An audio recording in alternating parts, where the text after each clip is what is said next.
Good morning. Mr. C. Good morning, Zibby. Good morning, Cheta. Good morning, Lagos. Countdown to 2023 elections. Indeed. As always, we'd love you to be a part of the conversation. So let us know what your thoughts are. The WhatsApp number is 0809 4440981. You can also tweet at Smooth981. And we're streaming this live on YouTube as well, so you can catch the live stream on there. Just search for Smooth981. You can also post a comment on the live stream. Now we're looking at premium time. That's where we're starting off this morning. The Nigeria Governors Forum has accused the central bank of conducting a currency confiscation program, which is causing suffering for Nigerians. The governors also called for the halting of CBN's plan to end the use of the old currency notes. And these governors across party lines stated this in a message at the end of their meeting held on Saturday in Abuja. Thank you, Zibby. So it's instructive that the governors have continued on this mission of theirs. Now, they all of a sudden are so concerned about the plight of ordinary Nigerians that they now speak with one collective voice, and they speak as if they have been truly devoted to our well-being over the past 8 years. Now, that has not exactly been correct. Now, I will start by saying that our thoughts continue to go out to everyone who's continuing to experience some sort of trauma and pain in accessing legitimately earned money. And this policy, like I've said, on paper, in design, it is a good policy. It's the execution that has left a bitter taste in the mouth. But do we then throw away the policy because the execution hasn't been very good or hasn't been good at all? No. Certainly not. Now, when the governor says it's a currency confiscation program, whose money is being confiscated? If you've legitimately earned money over a period of time, nobody can confiscate that money. But if you have illicitly, illegally, unlawfully earned sums of money, it can be taken from you and will be taken from you in the course of time. Now, again, what was this policy supposed to achieve? This policy was supposed to address the imbalance that came about as a result of having the M2, that is money circulation, being smaller than the total amount of notes printed. 2, it was to reduce cash handling costs, and then 3, to ramp up digital transactions. Now, in the past 2 weeks, say 4 weeks, the value and quantity of digital transactions has increased exponentially, and it will continue to increase because as more people realize that, look, really transactions we can do without having to carry cash, more people are resorting to digital transactions. So you now find your suya sellers, you now find your vegetable sellers now saying you can transfer. You now even find some people who sell food stuff like bread, loaves of bread, saying you can transfer. Even the people who supply gas, refill your gas cylinders, they're saying you can transfer. So this is, in a sense, in a weird, perverse sense, the CBN has achieved one of the things it set out to do when it brought about this policy. Now, why are the governors jittery? It could be that this policy came out too close to the elections. Now, there are unconfirmed reports that some governors have stashed away huge sums of money. And these were huge sums in the old denominations. In fact, the EFCC did say that it was watching certain serving governors and had placed them on a watch list. Now, if they were doing the right thing, if they were doing lawful and legal things, why would they be on a watch list?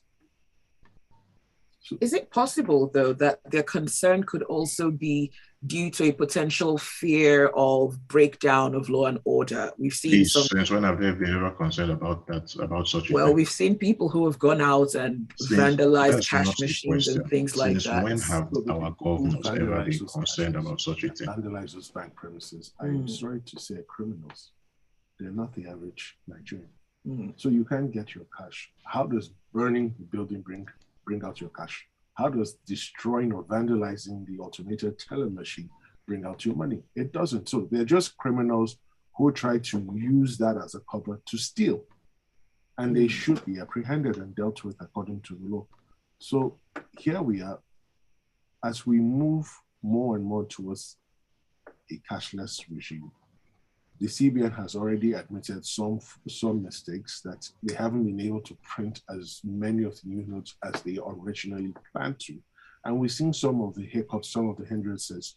Now, over the past few days, we would have noticed that the queues at the ATMs have reduced, not because the money supply has increased, but because they're now finding alternative means to carrying out their basic transactions. They're also finding that some of the POS agents now seem to have more notes of the new denominations, even though they're still charging ridiculous transaction fees. And this is something the CBN governor promised to look into, and we would like to remind him of this promise. Mr. CBN governor, the world is watching. You did promise that you would get these transaction costs removed completely over a period of time. At least they won't be calculated during a period of time. We are still holding you to that promise. People need to get the monies they've earned. And let's see, but I'm not on the side of the governors. I don't believe this tale they're trying to sell. They're truly not interested in the average Nigerian. Every Nigerian politician, or most Nigerian politicians, let me correct that, are only interested in self first. It's after self has been satisfied completely, then whatever is left can then be used to cater towards the needs of the average Nigerian. Tony from Ikeja says, it may be tough, but Emefiele got this one right. The CBN can't refloat the old currency. They are destroyed. So let's politicians bring out their stash of notes. From their inventory, the CBN says they're still keeping about ₦1 billion in their underground safe. And Yinka says, admitting to an error is not enough, just resign. How many of such errors has he made that puts us in this kind of precarious fiscal situation that we are in as a country? And I'm trying to pull up Lara's message. Okay, Lara says, I honestly believe the unscrupulous politicians are using hoodlums to vandalize ATMs, so the policy is revoked and they can use their old stash of cash. Let's go on to our next story. And this one comes from this day.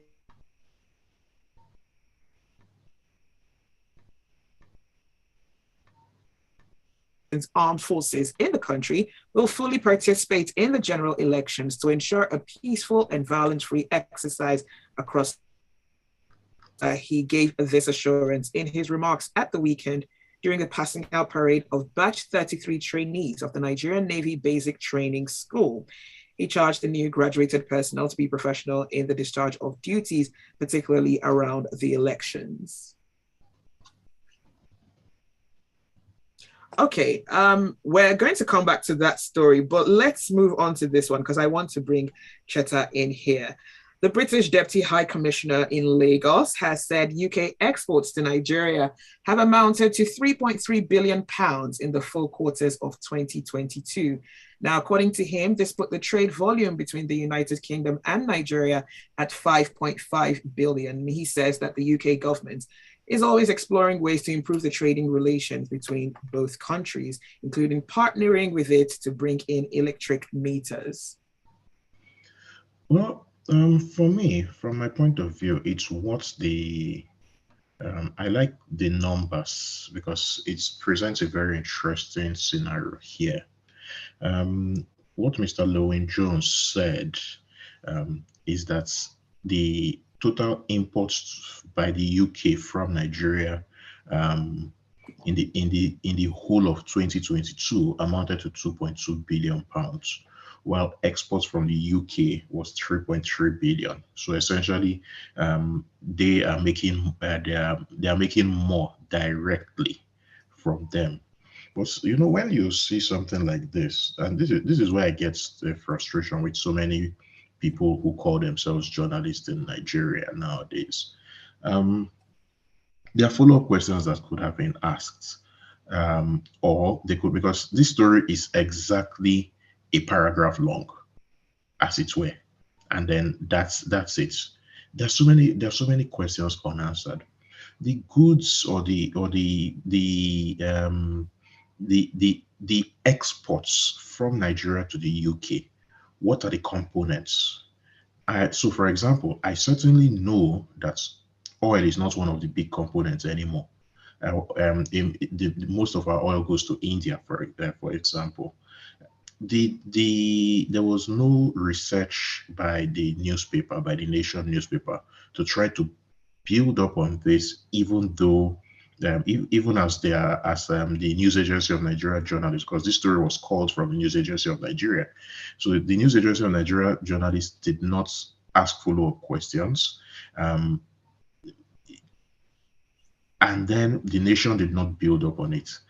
The reason I'm bringing this angle is because we know that a component of exports is services, which is people, people moving or people delivering services from here to the UK. The question is, what percentage of this 2.2 billion pounds is services? Or is it part of the Japa wave? Because you have a situation where so many Nigerians are looking to move. The UK itself has admitted that there's been an exponential rise in Nigerians living and moving over. These people spend money in terms of visa application fees. They spend money in terms of all those IHS and all of those things. Money that they spend from here before they get on a plane. And all of that money is eventually repatriated to the UK.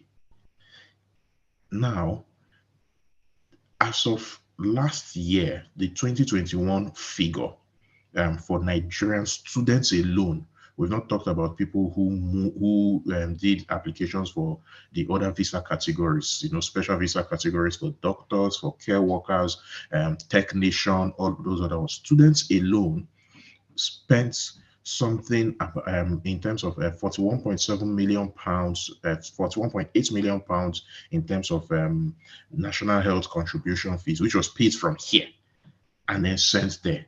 Also, national insurance fees, 151.3 million pounds, visa fees, 41.7 million pounds. This is for the students. We've not talked again of their dependents. By the time you look at all of that, the whole thing comes to about 1.9 billion pounds that was spent by that subcategory alone. So the key question becomes, what was the component of exports from Nigeria? Because it's not something for, and the reason I brought this up is it's not something for us to celebrate until we know. Yes, exporting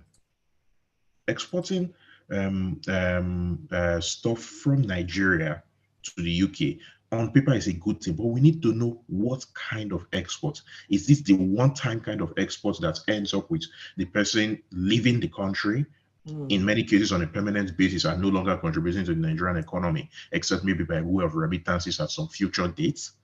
Or is it that it is helping industry here in Nigeria to grow? These are questions that we need to ask. And unfortunately, this article does not provide any of those in there by way of answers. Right, we've got a message coming through, and this is from Yinka. He says, these numbers that the UK is giving us, does it include the numbers resulting from immigration of Nigerians, just like Cheta said? Does it also include how much we pay our fees to them? So we need to get these numbers in proper perspective. A friend goes in, just left for the UK. The total package cost about 28 million naira. So does this figure include the pounds conversion of that money? And Nwanze says, great analysis on the export-import article. The export to the UK is mostly services like visa fees. We'll take a quick break. And when we return, we'll continue Freshly Pressed right here on The Smooth Breakfast. First Bank.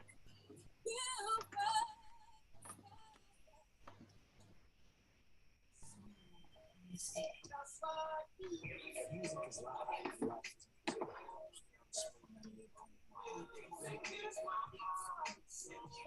Go by what I'm saying. Don't touch that down. Why you do not want it now? We dey wait for manager make it come pay us our money now. Because no pay. Excuse me. Mr. Adams. Why you dey hide now? Where these people their money? Why did you use the best money wallet bank disbursement service to send their money to them? I don't forget this wallet. I have no account goes I make una bring out on our phone. Oh yeah, dial *894*1# to open your first money wallet account.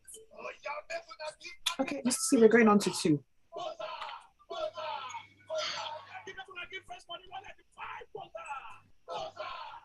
Enjoy unlimited bulk enrollment and bulk disbursement with First Money Wallet. Download the First Money Wallet app or dial *894*1# on any mobile phone to activate now. All money now on First Money. You first. First Bank. This is Smooth Breakfast.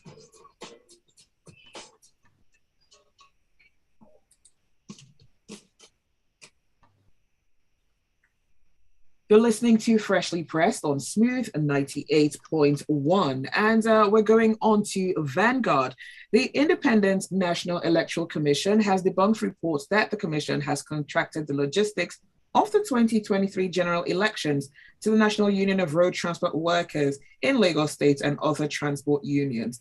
Now, the INEC National Commissioner and Chairman of Information and Voter Education Committee, Festus Okoye, confirmed this, or debunked this rather, while speaking on a television program on Thursday. Now, there have been reports that INEC in Lagos State had contracted the logistics to the Lagos State Parks Management Committee led by Musiliu Akinsanya. And according to Okoye, the commission does not have any contract either with the body or any other transport unions. Okay, so thank you, Zibby.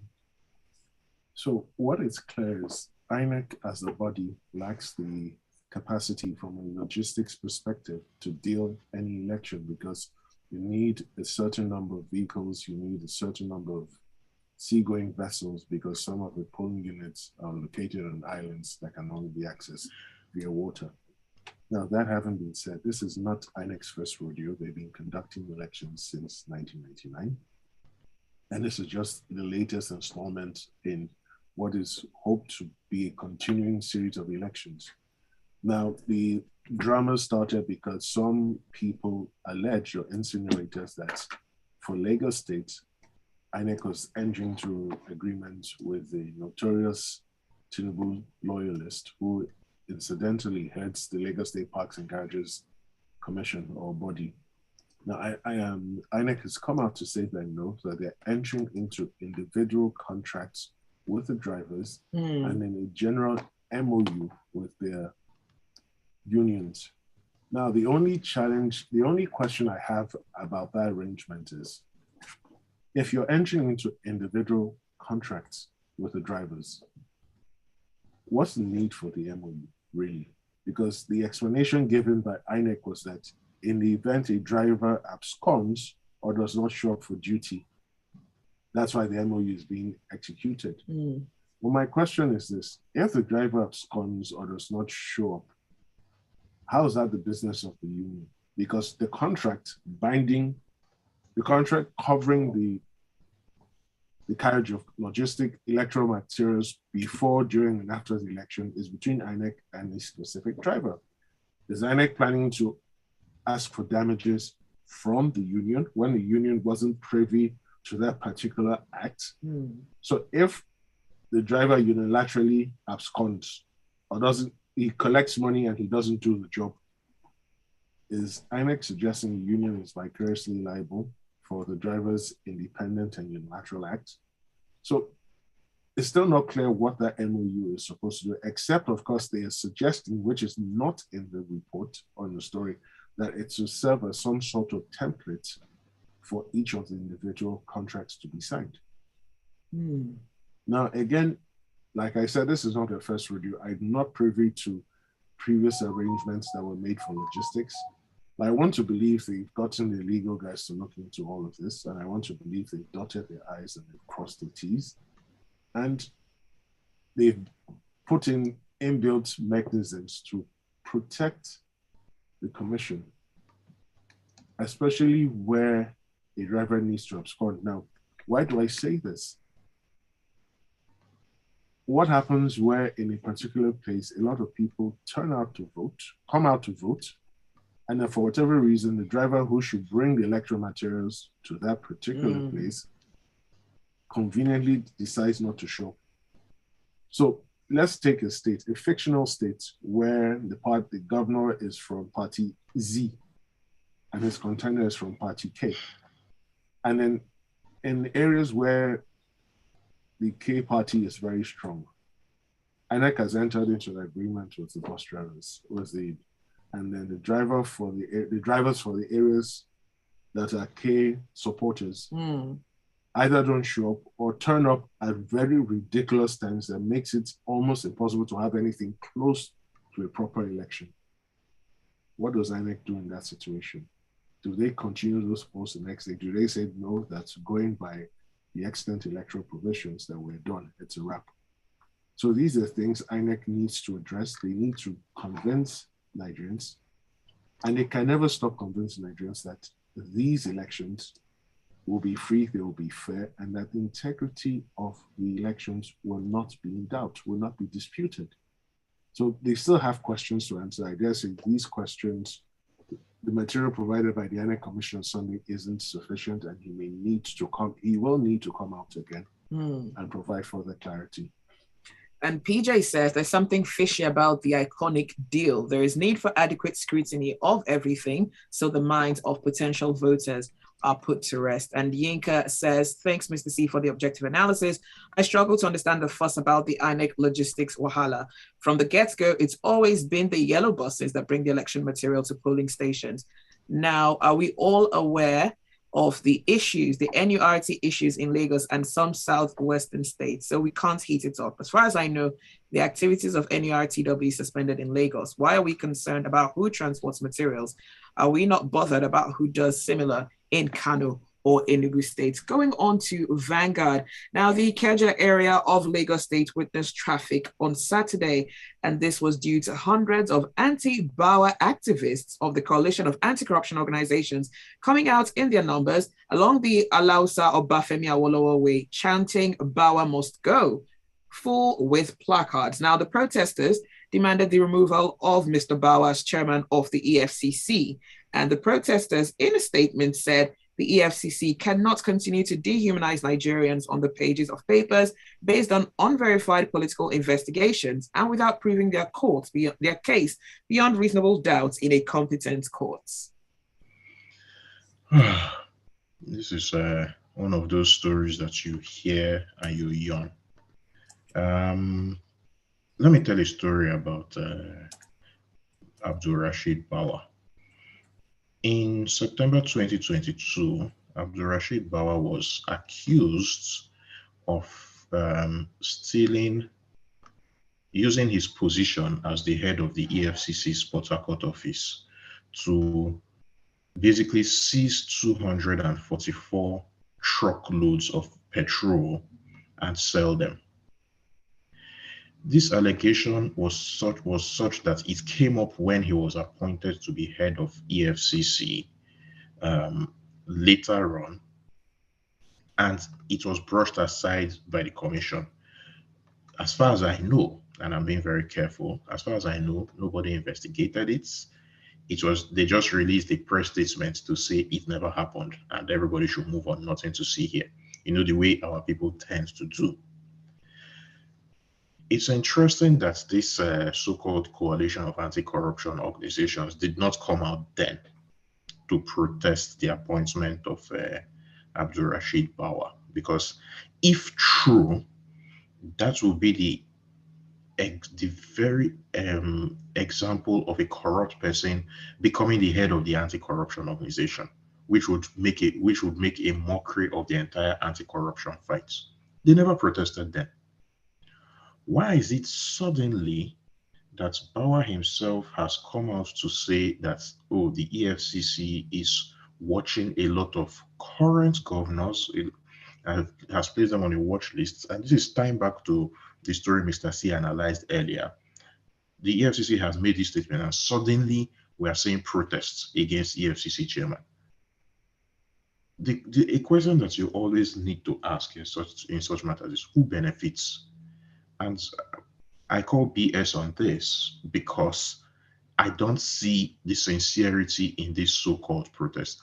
The EFCC, so for example, one of the protesters, a guy called Femi Lawson, said the EFCC cannot continue to dehumanize Nigerians on the pages of newspapers based on unverified political investigations and without proving their case beyond reasonable doubt in a competent court.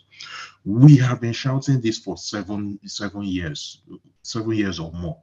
The EFCC, in short, even more, a lot more. The EFCC has been a political attack dog pretty much for what?